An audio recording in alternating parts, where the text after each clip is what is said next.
Welcome back, everyone. We are now going to do the actual solving for one-step equations.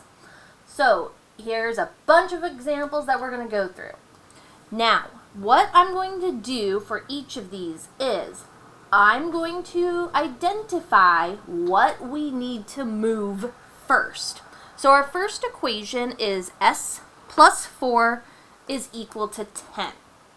So we want to solve for s. As I can see, we have a 4 attached. Now we need to do the opposite. So the opposite of plus 4 is minus 4. And we're going to do that to both sides. This is going to leave us with s by itself. And then you just do what it says. 10 minus 4 is 6. All right, our next one. R minus 3 is equal to negative 1. So what we need to move is the minus 3. So we ask ourselves, what is the opposite of minus 3? And that's adding 3. So we add 3 to both sides. R is now by itself. Negative 1 plus 3 is 2. Next one, we have 3 is equal to n minus 5.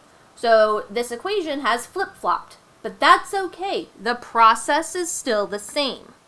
Here, we need to get rid of the minus 5. So the opposite of minus is plus. So we have 3 plus 5 is 8 is equal to n. Our next one, 7 plus x is equal to negative 2. So we need to get rid of the 7. Now, look to the front of the 7. There's nothing in front of it, so that means this 7 is positive. So the opposite of positive is minus. So we have x is equal to negative 2 minus 7 is minus 9. So those are some one step that involve addition and subtraction. So now we're going to look at multiplication and division. So over here, 36 is equal to 6p. We do the same thing, but as you can see, there's no plus or minus. So instead, we ask ourselves, is it attached by multiplication or division? The 6 is attached to the p by multiplication. So ask yourself, how do we undo multiplication? And that is with division. So we're going to divide both sides by 6. So 36 divided by 6 is 6 is equal to p.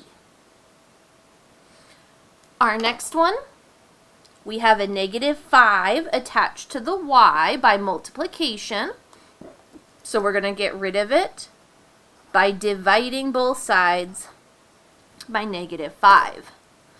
Now remember, a negative divided by a negative is positive. So this is going to be y is equal to positive 8. Now, sometimes you won't be able to divide nicely. So our next one, 5d is equal to 8. We need to get rid of the 5. So we're going to do that by dividing. But as you can see, 8 cannot be divided by 5. So we are going to leave it as a fraction, 8 over 5. Our next one, 7 is equal to negative 4z. We want to divide by negative 4. And again, this is a case where 7 can't be divided by a 4. So what I'm going to do is I like to move my negative out in front.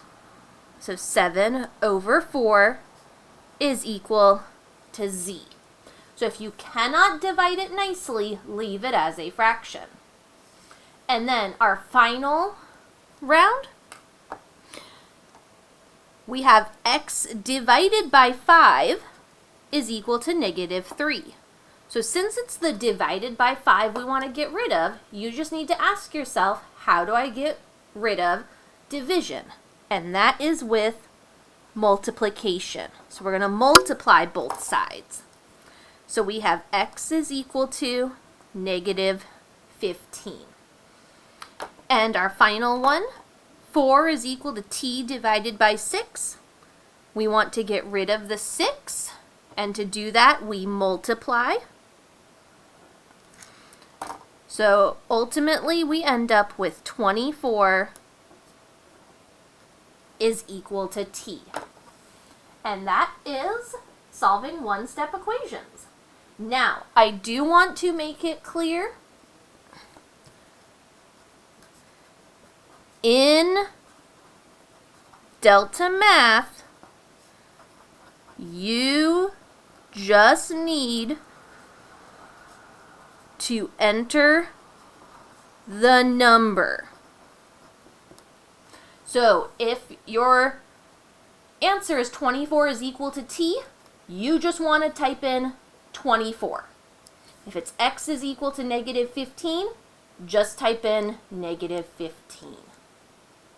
All right, you just completed lesson 1.